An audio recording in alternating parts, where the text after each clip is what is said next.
Very good. All right, so we're going to have a fun time. Here we go. So, what do you need to know?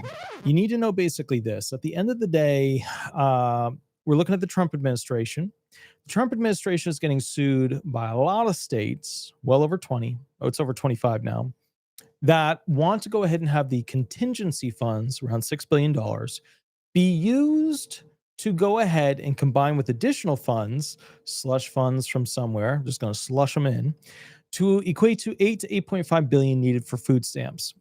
And so, as a reality of this situation, what this is kind of coming down to is that the Trump administration is claiming, no, we're not allowed to use these contingency funds because the Appropriations Act does not allow us to, because they weren't previously appropriated by Congress specifically for this thing, which is a government shutdown. Yes, they can be used for an emergency, but a regular government shutdown, they're saying, is not an emergency.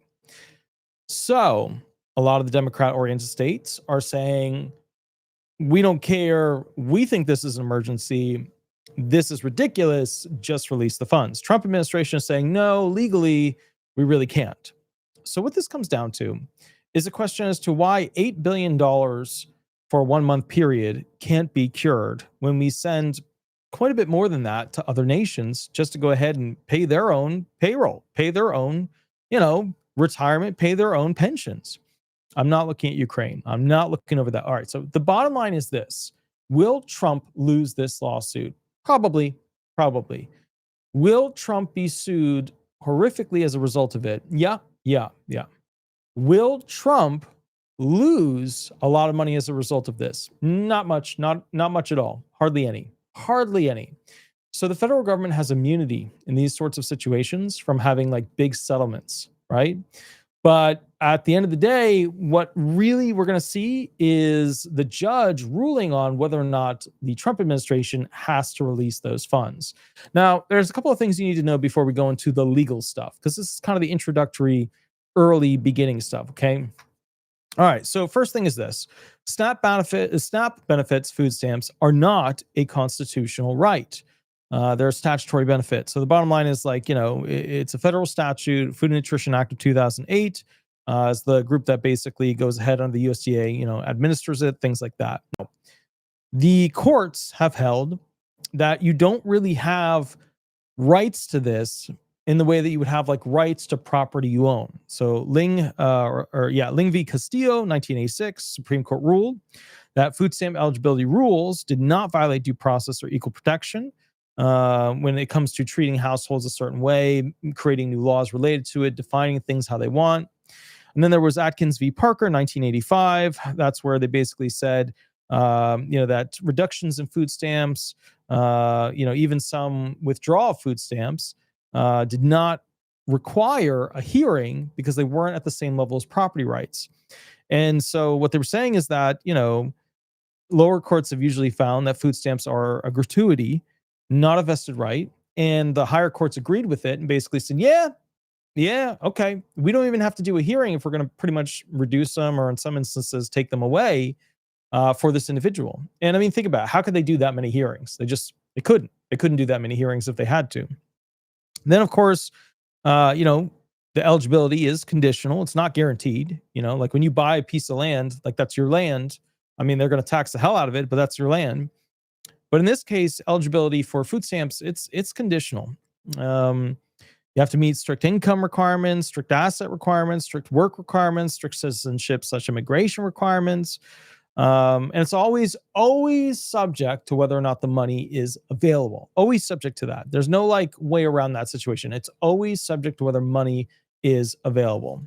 All right, now I need to go through some basic types of things that could result from this lawsuit, because the real question you're asking is, will Trump be required to pay food stamps at the beginning of November? And my legal belief is that they will.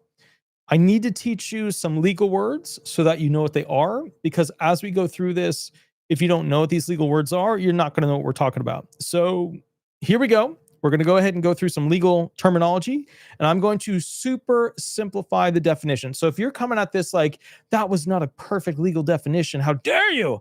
It's not meant to be. This is supposed to be a slap the sticker on it, and we're going definition of what these legal doctrinal theories actually are. So come with me. We're about to take a sticker, find a hole on something, and slap the sticker on. And that's how we're going to do it. All right, here we go. You need to know what a temporary restraining order is, a TRO.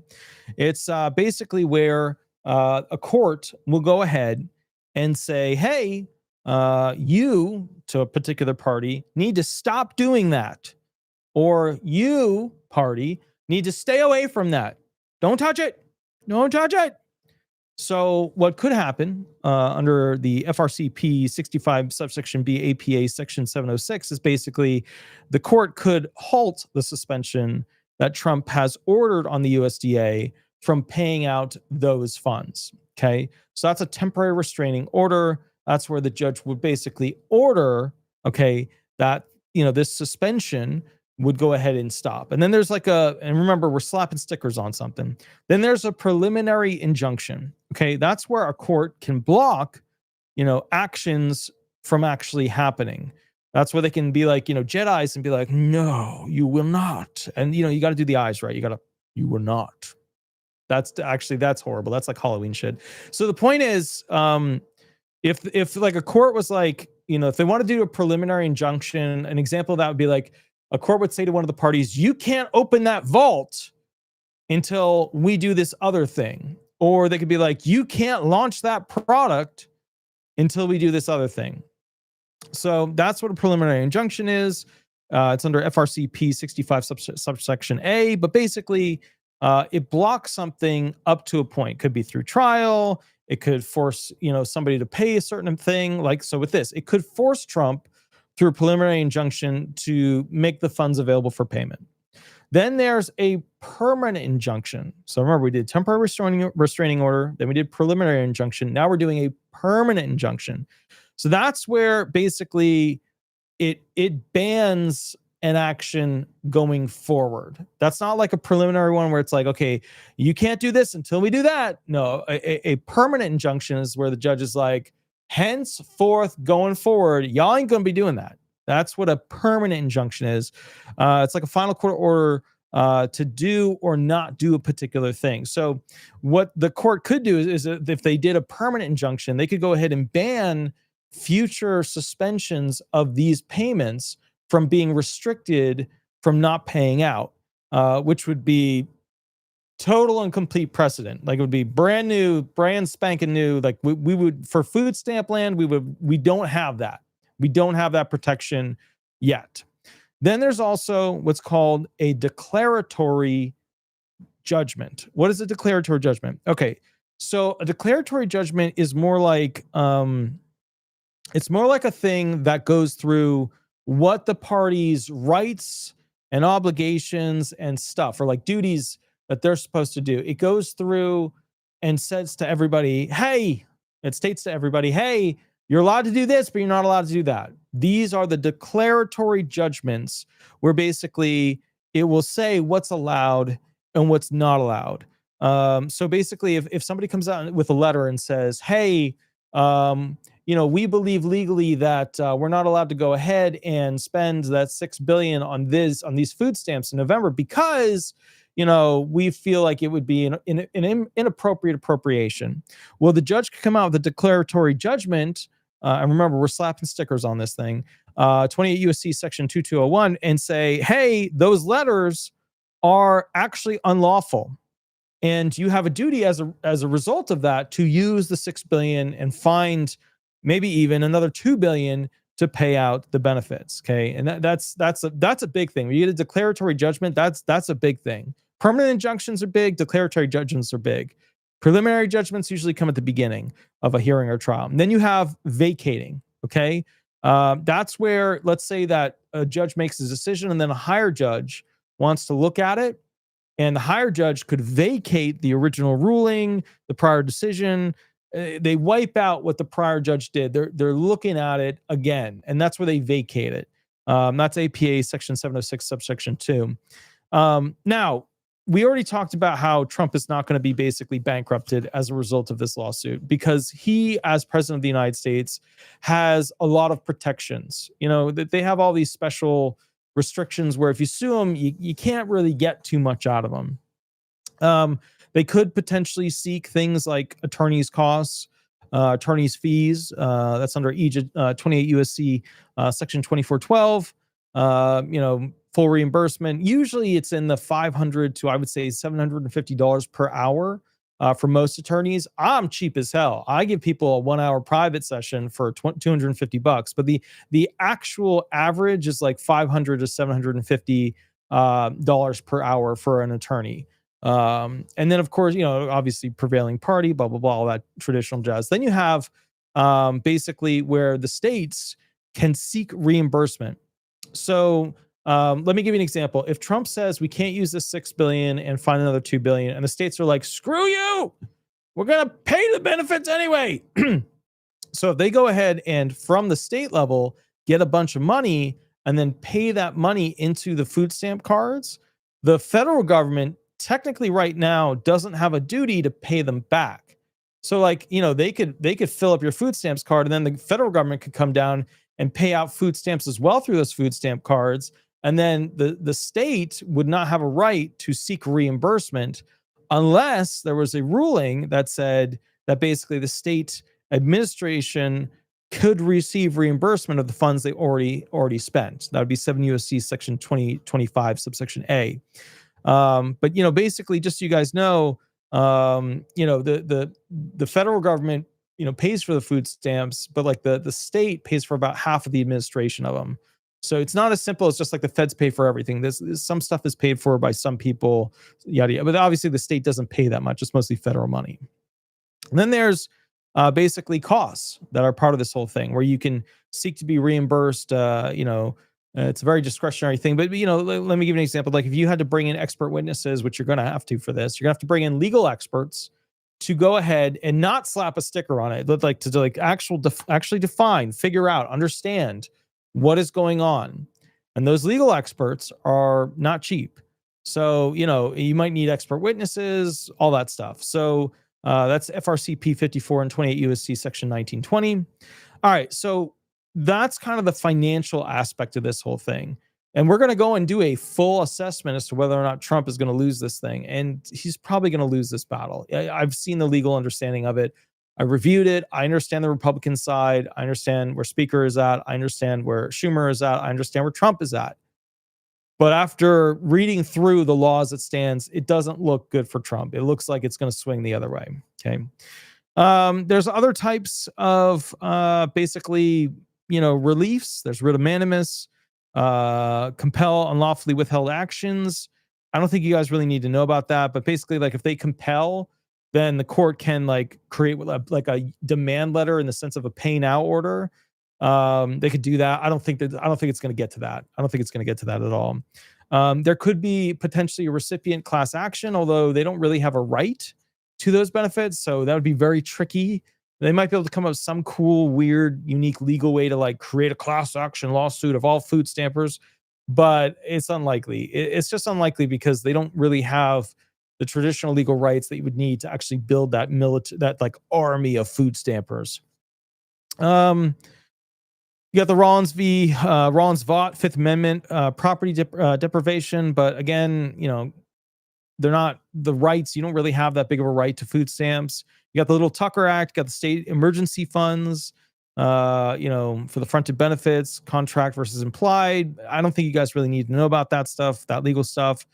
At the end of the day, what this is really coming down to is they're trying to get a judge to basically, step in and say, this is legally how this should come down. And we're now going to go through essentially what they're thinking with this situation. And they did a great, and this is a left-leaning group, but they did a great job with analysis on it.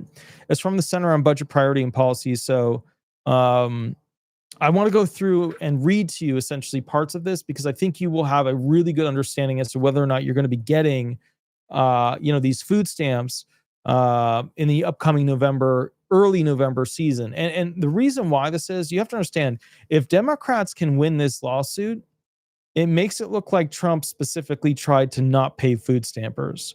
which Trump I don't think is super worried about because food stampers don't vote for him. You know what I mean? Like they just that's if you're impoverished, you pretty much don't vote Republican for the most part because you hate capitalism or you dislike capitalism or whatever. Like that's like it's not true every time, but it's like that's a pretty common thing among the people who are, and you might be different. You might be, which is totally cool. You know what I mean? But most people who are impoverished, they are not Republicans, they're Democrats. Because, remember, in order to be a Democrat, you have to want stuff from people. Like you have to have the expectation of money. You have to have the expectation of housing. You have to have the expectation that people be polite to each other, not harm each other, etc. Whereas Republicans mentally come from a very different landscape. Republicans come from the landscape of not being like expecting. That's why Democrats have that like I'm a victim. Here's my little teacup spout. Here we go. Like I'm a little teacup, don't chip me. Whereas Republicans come from the perspective of they don't expect you to do nice things with them at the same levels that Democrats do. Republicans are more like, let me build my little kingdom here because I know the rest of the people outside of my kingdom are a total shit show. Which, to be fair, makes sense because, and remember too, like if you go into the city, right? Oh, let's start with an easy one. If you go into the country, right? You go into the country and you see like Republicans, that's where most Republicans are, okay? Because, people in the country, they got to make their way a lot of times, unless it's like they're on a really tiny plot of land or they're renting it, whatever. But a lot of people in the country, Republicans. I mean, just look at California. Look at the map. Look at where all the Republicans, you go to the mountains, mostly Republicans in California. So as a result, their expectation is that they are never going to be able to fix all these other people. They're not even going to try. They're just going to try and control their little kingdom.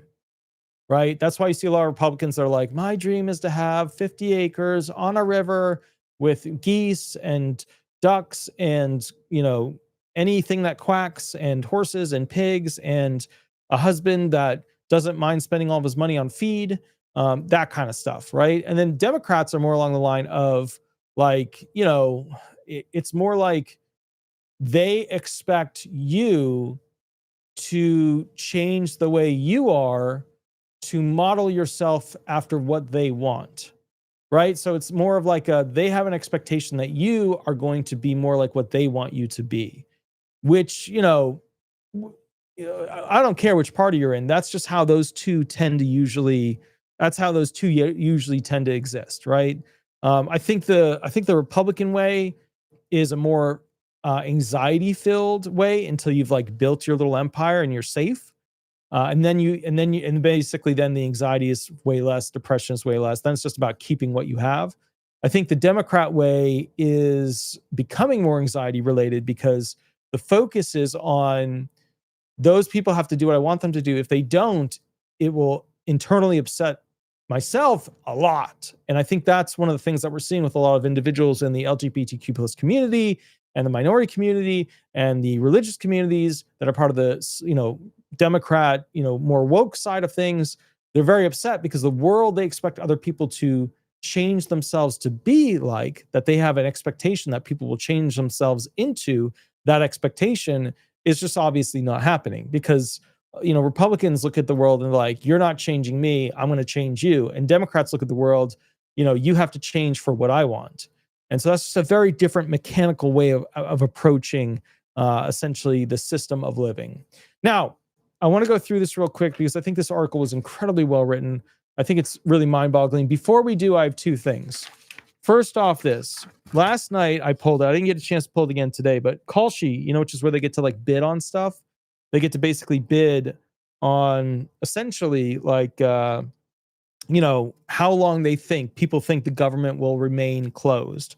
And so just so you understand where people are bidding, because, this is like real money. This is like real big money. Okay. What people are putting their money behind. Look, for this, how long will the government shutdown last? There's 21, as of last night, $21,787,241 in volume. Let me look it up right now because that was last night. I am curious to find out where it's at right now. Let's see. How long will the government shutdown last? And let's see. Call Sheet. Okay, or Call Sheet, whatever it is. Let me go here. Oh, that's Call Sheet News. Here we go. Call sheet. Let me see if I can get this thing to pop open.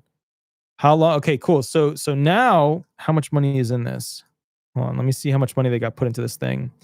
So it hasn't gone up that much. I mean, it's gone up.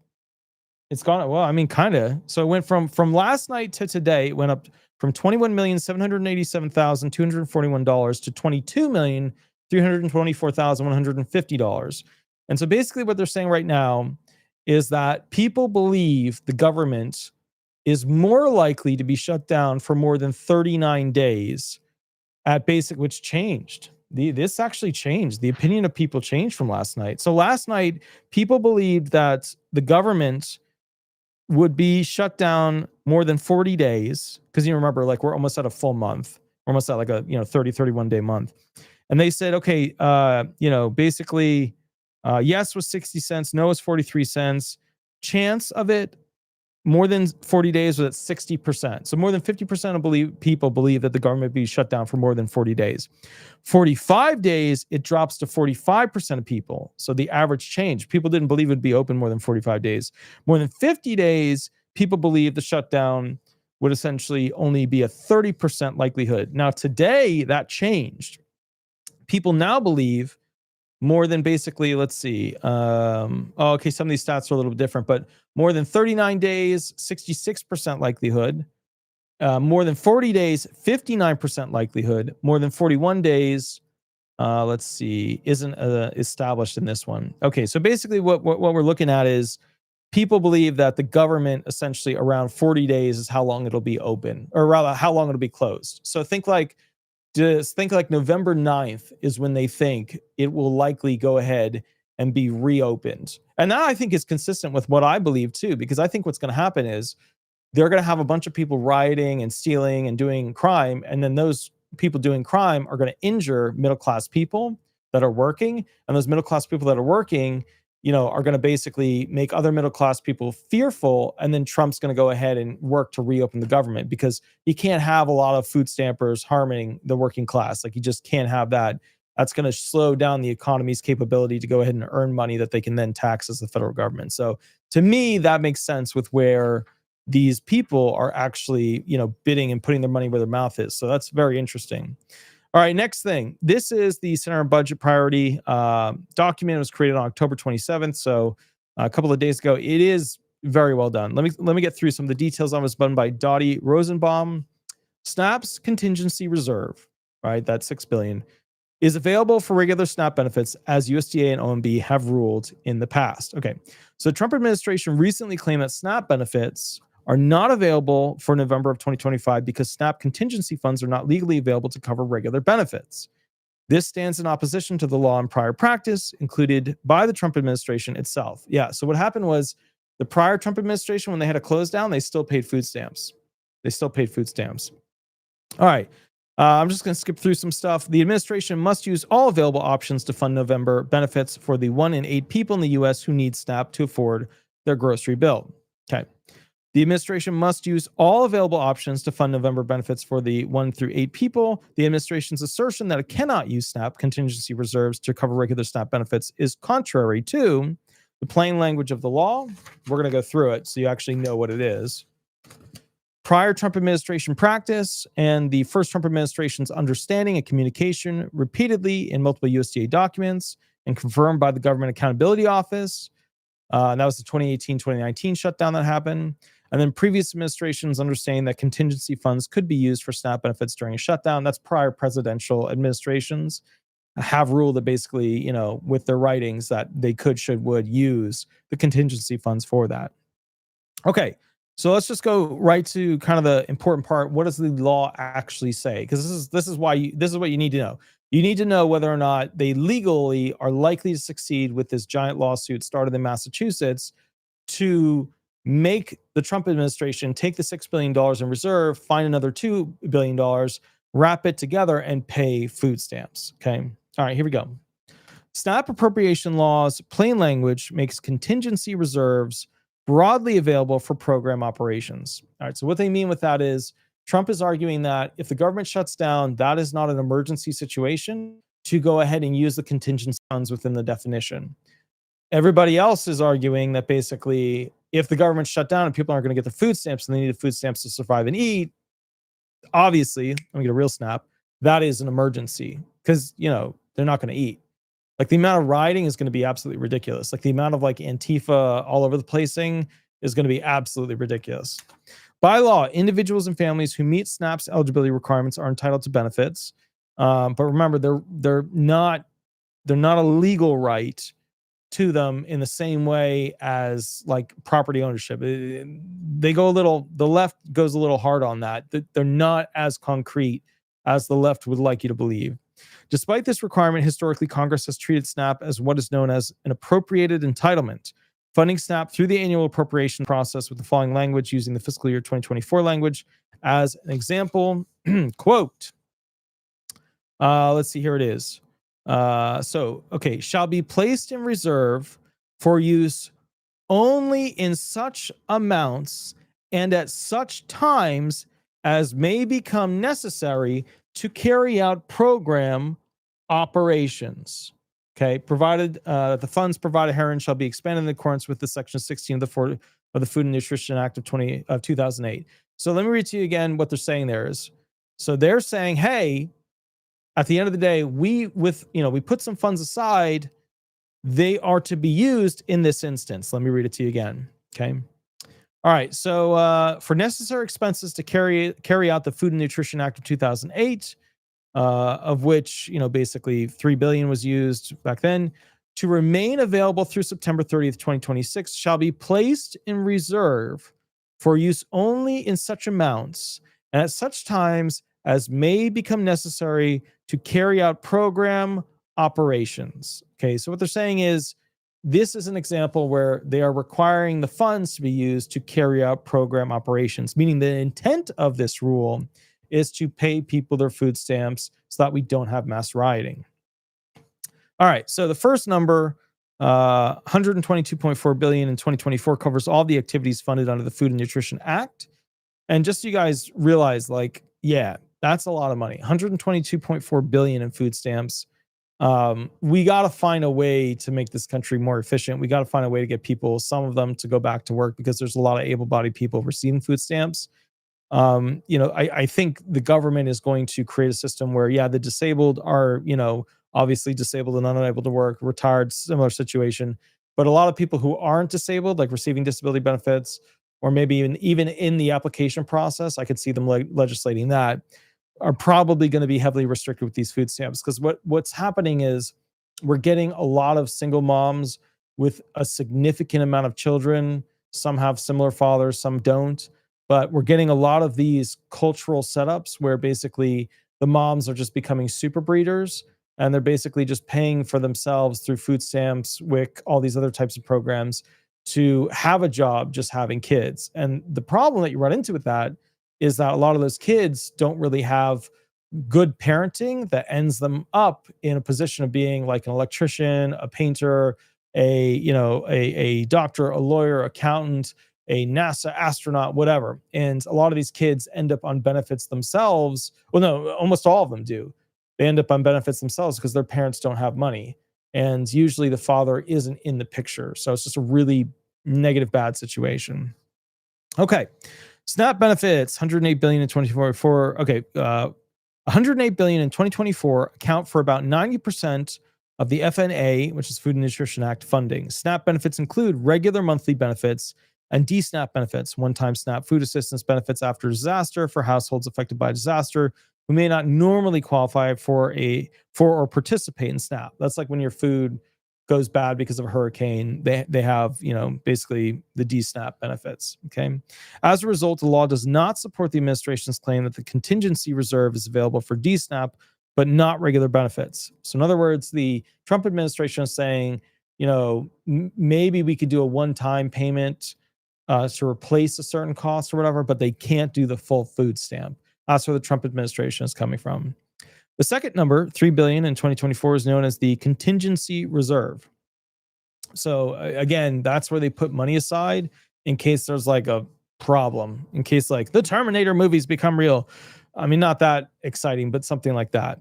In recent years, this reserve has been available for 2 subsequent fiscal years and, as the law provides, is available for program operations as may become necessary. At the beginning of fiscal year 2026, SNAP had $6 billion in contingency reserves available, $3 billion from the fiscal year 2024 appropriation and $3 billion from the fiscal year 2025 full year continuing resolution. So 2024 $3 billion, 2025 $3 billion, they're adding them together. They got them as potential contingency funds.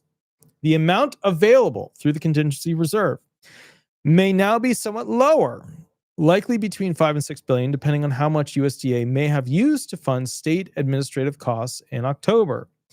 So put another way, like some of those funds are used to pay for the people who pay out the food stamps. Okay. The administration indicated in its lapse of funding plan that it planned to use the contingency reserve to pay for state administrative costs during 2025.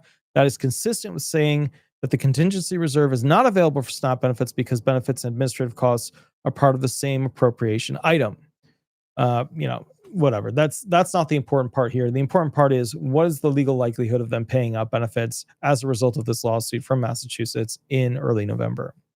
Previous USDA guidance under both Trump administrations indicated that the contingency reserve is available to pay regular SNAP benefits. Okay. So prior guidance from the USDA, literally before Trump got in office the first time and during Trump's first 4 years, specifically outlined, it wasn't always perfectly outlined, but it pretty much, it gave the intent that the benefits were supposed to be used if there was a problem. Okay. Which government shutdown is a problem. That's what it is. Okay. All right. Let's see what we got here. In anticipation of a lapse in appropriations and during the lapse, the Agriculture Department has provided guidance in the form of shutdown plans, letters to state agencies, detailed questions and answers for state agencies. So basically, when the government shuts down or when there's a problem, the Agricultural Department will go ahead and offer assistance. They'll offer intentions. They'll offer how the law should be construed, which gets a little tricky because Trump kind of got into office and was like, you can't make law. You just take what we've given you from Congress. So to be fair, this does get into that gray area a little bit, just to be aware of that. All right, so let's get past some of this stuff. All right, here we go. 2025 shutdown. The USDA's 2025 lapse of funding plan, dated September 30th, 2025, is no longer available on the USDA website. It explained, however, that the Office of Management and Budget had instructed USDA that fiscal year 2025 funding would cover SNAP benefits for October, the first month of fiscal year, and that the contingency reserve, right, those extra $6 billion left over from 2024 and 2025, would be available to pay subsequent month benefits as well as state administrative costs. I'm going to read to you specifically what they said about this, okay? Okay. These multi-year contingency funds are also available to fund participant benefits in the event that a lapse occurs in the middle of a fiscal year. To fulfill this congressional intent, it is necessary that a limited number of FNS employees be expected from furlough to support program operations. So they're saying, look, when the government shuts down, don't keep everybody, just keep some people. Okay. Excuse me, I'm super tired. Oh my goodness. With that said, it does pretty clearly say from the USDA's 2025 lapse of funding plan, that they say they should go ahead and use these contingency funds if there is a lapse that occurs in the middle of the fiscal year. So, to be fair, it should probably be funded. 2018-2019 shutdown. They basically had additional information. Let me read to you specifically what the USDA said back then. They said, okay, states must continue accepting applications and determining eligibility for SNAP, even though they've shut some of that down. Limited funding within the SNAP contingency reserve is available for these cases. So even though in 2019 they specifically said, hey, people can still apply for SNAP, they can still do the thing, they still keep going, Trump is saying they can't now, even though in 2018, 2019, because remember, he was in office then.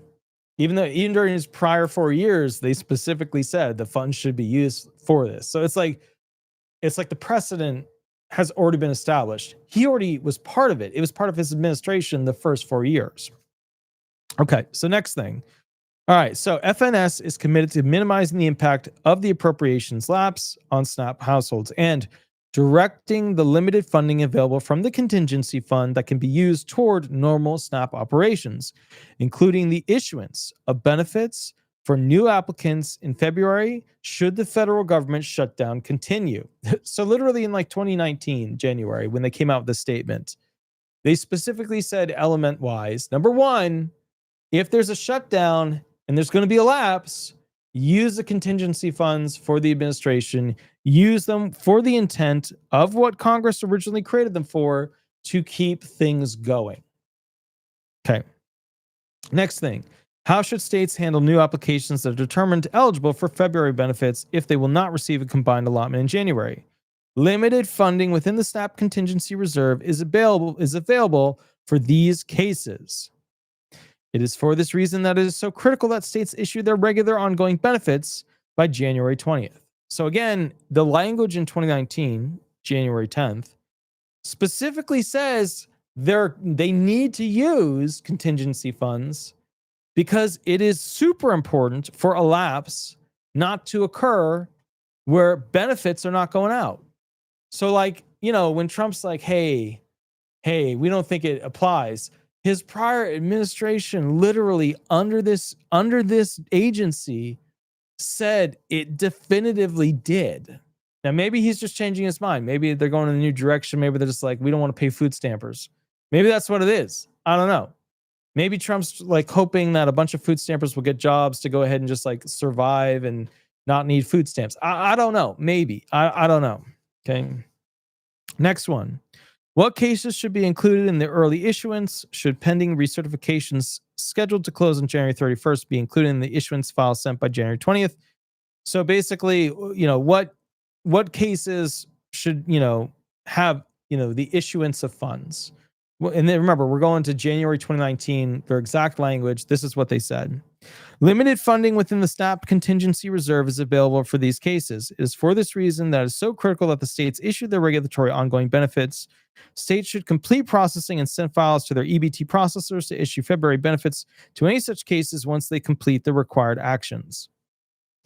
So again, they spelled it out exactly how this is supposed to actually apply. And like, here's the thing, the contingency funds will last and they'll need a little bit more. They'll need a little bit more money, but they should be able to get through November without issue. But they will not be able to get through December if the government stays shut down. They won't. And to be honest, I thought the Democrats would have bent more of a knee by now, but what's going on is Schumer doesn't want to lose his Senate chair. And AOC is scratching real hard at that Senate chair. She's scratching real hard for an upgrade to the Senate chamber. All right, next thing. Finally, a subsequent GAO report on the Trump administration's early issuance of February 2019 SNAP benefits during the shutdown found that the USDA had contingency funds available to pay benefits. So this is September of 2019 when they released this statement. Here you go. During the funding gap, USDA, the people who pay out the fund stamps, may have had some or all of the $3 billion contingency funds available to pay for SNAP benefits.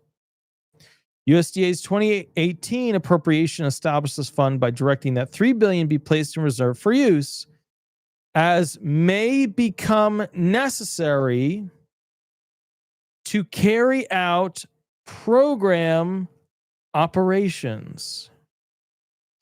So in other words, what I'm saying is the Trump administration is going completely against the first Trump administration.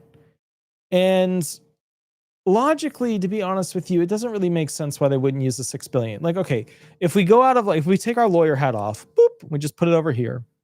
And we think about this for a moment, what it actually means. And we're like, okay. What does this actually mean?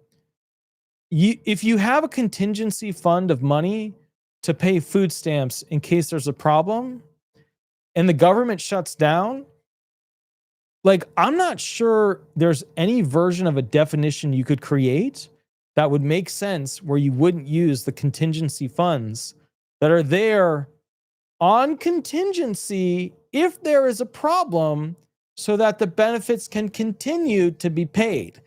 I don't even know how you could argue against that. I mean, taking your lawyer hat off and just thinking about it, like, it doesn't make sense that we're not using these. I think there's an underlying political thing going on. I'm not sure what the deal is. I don't know why, but it's not, there's a problem. There's definitely a problem with this situation. Now, okay. There was also another time in October of 2025 where they averted the shutdown. In September of 2015, a possible shutdown was averted with a continuing resolution enacted on September 30th, but USDA issued several pieces of guidance that contemplated using SNAP's contingency reserve if necessary. A September 23, 2015 letter instructed states to send their issuance files to their electronic benefit transfer vendors to ensure the October benefits would be issued in a timely manner because the administration expected an appropriations bill would be enacted by the start of the next fiscal year. During the following week, USDA's letter noted, however, that if there were no funding bill, then limited funds would be available. A Q&A for SNAP recipient from that time provided detail that contingency reserve would provide the limited funding. So just throughout historically, the lack of food stamps being used, okay, with contingency funds, they've consistently sided with using what they have in reserve to pay for food stamps. So, in summary of this video, is Trump in financial trouble from this lawsuit? No, he has a bunch of protections and sovereignty. He's going to be just fine. Will the Democrats likely succeed on this lawsuit? Yes. Will the judge likely do something where he releases the funds using one of his options, right? One of his injunctions, one of his writs, one of his pleas, right? Yes, absolutely. Are food stamps almost certainly likely to be paid out at the beginning of November?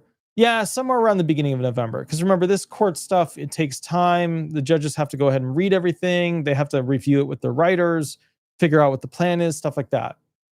It is my belief that the government will probably pay out food stamps either on time for November or 4 to 5 days later.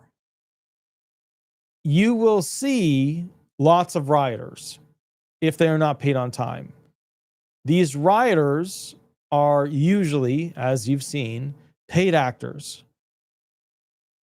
You know, it's a play. It's a bunch of Hollywood stuff. You know, if we look at like the rollout of a lot of these things, the rollout of, basically the, Jan 6, COVID, all that stuff, it's almost like it was like a Hollywood effect.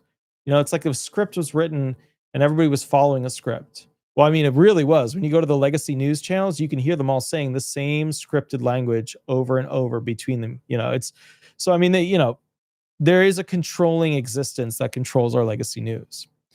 With that said, I think at the end of the day, and remember, once the judge goes ahead and does some sort of writ, some sort of demand, some sort of compelling action, then the government, via Trump's administration, has the right to respond and seek their own form of something to be done. So at the end of the day, while the judge may be doing, a particular thing and they have to do this and he rules in a particular way, the Trump administration then can go ahead and have their response, or maybe in some situations an appeal, and try and basically get what their requirements are. But again, it just doesn't make sense to me. Why piss off all the food stampers? Like, what do you really get out of that?